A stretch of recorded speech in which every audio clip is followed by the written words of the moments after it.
It's our pleasure to welcome you to Expert Insights in ITP, how do emerging treatment options have the potential to transform patient outcomes. This series is approved through Rush Medical School and is supported by an unrestricted educational grant from SOBI. I'm Jim Bussel, and I have the pleasure of being joined by Dr. Cindy Neunert. Cindy's a pediatric hematologist-oncologist in New York, whose primary affiliation is with New York Presbyterian Hospital at the Vagelos Columbia Physicians and Surgeons Medical School. She's published many articles in the field of ITP, and in particular was the first author of the two most recent ASH guidelines and the main driver of those. Cindy and I together have had multiple decades of experience managing patients with immune thrombocytopenia, or ITP, and we're hoping to share our experiences with you on emerging management strategies. This includes practical considerations for how to integrate patient-reported outcomes and preferences and the latest on treatments into shared decision-making to enable your practice to improve patient outcomes. Thank you, Jim. It's really a pleasure to be here and speak with you guys today. I do want to just cover, here's our learning objectives, just so everybody is clear on what we're achieving here with this today. And we're going to spend some time on what we need to know about ITP, and then Dr. Bussel will give a great discussion on shared decision-making, and then both of us will present different interactive cases to kind of ground these. So what do you need to know about ITP? What is ITP? So ASH and others have defined ITP as an acquired autoimmune isolated thrombocytopenia, and this is defined as a platelet count less than 100,000. Other cell lines are going to be normal, so normal white blood cell, normal hemoglobin, only the platelets are affected. Often patients present with petechiae and bruising, but there may be more significant bleeding signs as well. But that's not always the case. The bleeding is very heterogeneous. Physical exam will be normal other than our bleeding symptoms and any pre-existing conditions in the patients.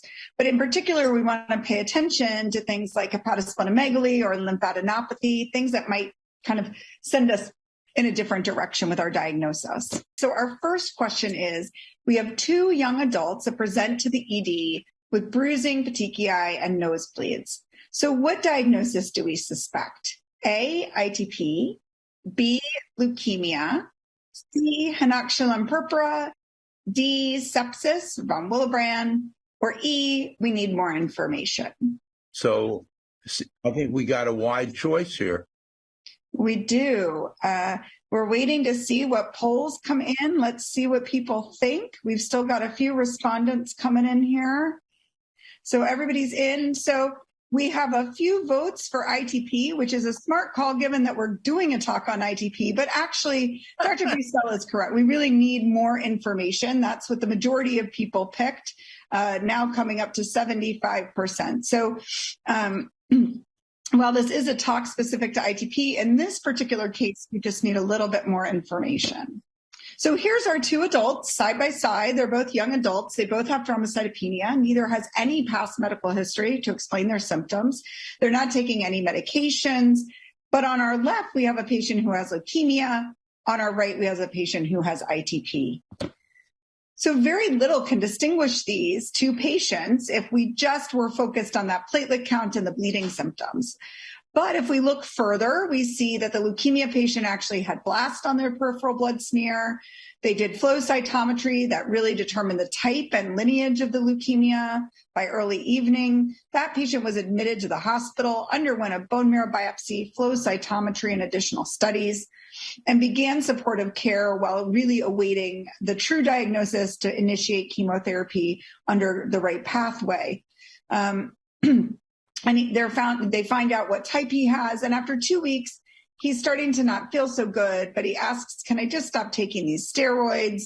And the medical team nicely, but very quickly tells him, not if you want to survive. So in this case, we started steroids for leukemia. We have to continue those. This patient is now on a treatment protocol. And this is a very different circumstance than our other patient that ended up having ITP. So in this patient, we looked at the peripheral blood smear and we saw some very large, good reactive platelets telling us that bone marrow is capable of doing what it needs to do. But we didn't see any blasts and we had normal red cell morphology.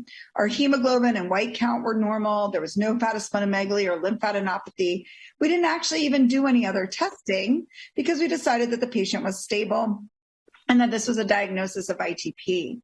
We also started this patient on steroids since her platelet count was 11,000, and we'll talk a little bit about that.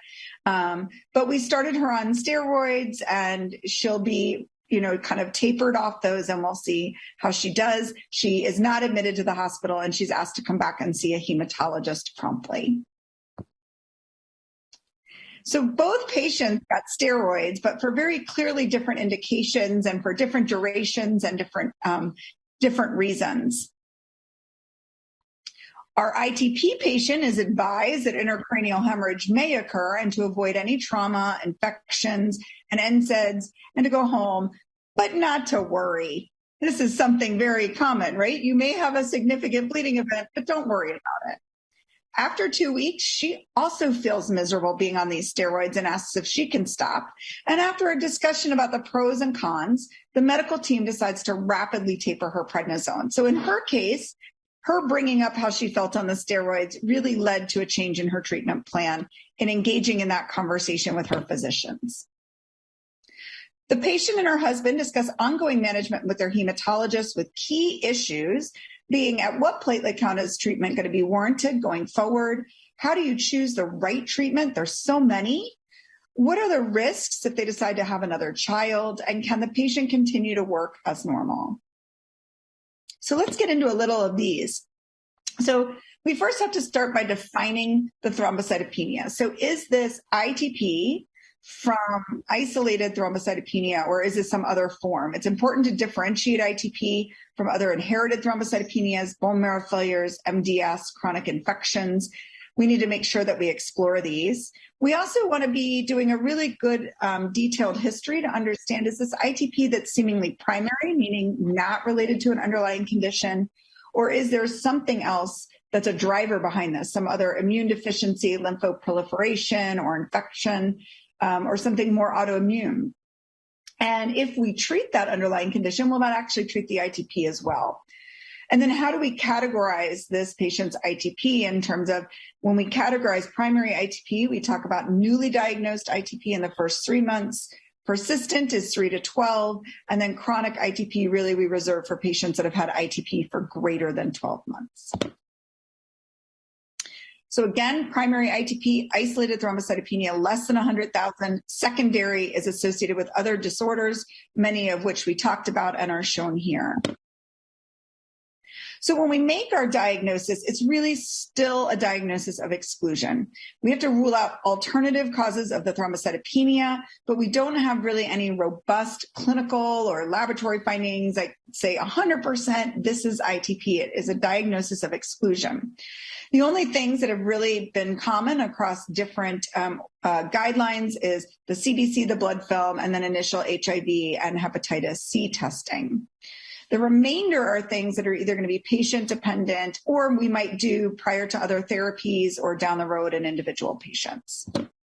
How common is ITP? Well, the overall incidence of ITP is approximately 2 to 5 per 100,000 persons in the general population. Translates to about 4 per 100,000 adults per year, and this number is increasing. ITP does increase with age. The mean age at diagnosis is estimated to be around 50, and it does have a female predominance. The female to male ratio is about 2 to 4 to 1, particularly in women of childbearing age. The prevalence is also estimated to be between 20 to 30 cases per 100,000 people, with 80% having primary ITP. So again, ITP not associated with underlying condition. but there may be as many as 100,000 patients with ITP in the United States. But the estimate of the incidence and prevalence are considered highly uncertain just because of the difficulty in accurately assessing cases and deciding how severe do cases have to be in order to be classified as ITP. And also there's a delay in the diagnosis of ITP for a lot of patients. But again, there may be as many as 100,000. So this is a rare condition, although it might be one of the more common things that we see as the classical hematologist. So as I mentioned, when patients present, they might have bruising and petechiae, but the bleeding manifestations are really quite heterogeneous amongst patients. But just shown here, it's mostly going to be mucosal bleeding. So again, it's that purpura, the petechiae, the ecchymosis, but we can have mucosal bleeding. I always tell people be sure to look in the mouth, look at the buccal mucosa, see if you have any wet purpura there. Epistaxis can either be a very traumatic long event of epistaxis, but it may also just be epistaxis that's very bothersome that comes and goes. And then, of course, the thing that we fear the most is internal bleeding, particularly intracranial hemorrhage. The good news is that ICH in ITP patients is a rare event. In patients with ITP, less than 1% of children and probably anywhere from 1% to 2% in adults. Again, this is taken from pooled research data. Estimates trying to capture severe non-intracranial hemorrhage bleeding, though, is a little bit more difficult because of the lack of standardized definitions, how it's reported in the literature, what people choose to collect. So it's a little bit harder to grasp exactly the non-intracranial, but perhaps still very significant and severe bleeding that patients experience. Who might be at higher risk? So we're really relying on patient characteristics here, but it's imperfectly related to the platelet count. And we do think that likely it's uncommon above 30,000, and most episodes of intracranial hemorrhage occur less than 10,000. Age, particularly over 60, also seems to increase the risk. And then also intracranial hemorrhage can occur more frequently in the setting of trauma or in those patients that are on anticoagulation or antiplatelet therapy for other reasons. But I think it's important to understand, we've talked so far about the platelet count and about bleeding, but ITP can really impact patients in very diverse ways, even outside of their bleeding symptoms. So patients report to us that they are missing work, they have the expensive care and of receiving treatments, but also they worry about this increased risk of bleeding and the modifications on their activities and restrictions. They have reduced quality of life. This has been shown through the application of quality of life research in patients. They suffer from fatigue and depression and anxiety. So this is a more global disease than I think just the platelet count and the bleeding will give us if that's all that we focus on during every visit. We do need to think about the platelet count, right? One of our goals is to maintain a platelet count that's adequate in order to prevent serious bleeding and frequent minor bleeding. It is to allow for that good quality of life and or just feeling good. If I have a patient that really is gunning for a football scholarship, that's a slightly different patient, right? We need to be mindful of what platelet count might matter to our patients. Minimizing fatigue and depression, not missing work or school, again, participation in desired activities, allowing, to take other medications as needed. How does that look like? How many other medications is this patient on? And what does their adherence look like? What are they able to do in terms of keeping up with medications and social support? And not having to be that burden on patients and family and friends. So now we're going to shift gears just a little bit. We've talked about sort of the ITP experience, the symptoms, and how patients present. But I want to take a step back and just talk about the actual pathophysiology as this relates to some of our treatments and treatment developments and things that we'll be talking about. So we know that at the heart of everything is antibody production and platelet destruction. So we know that we have platelet autoantibody production.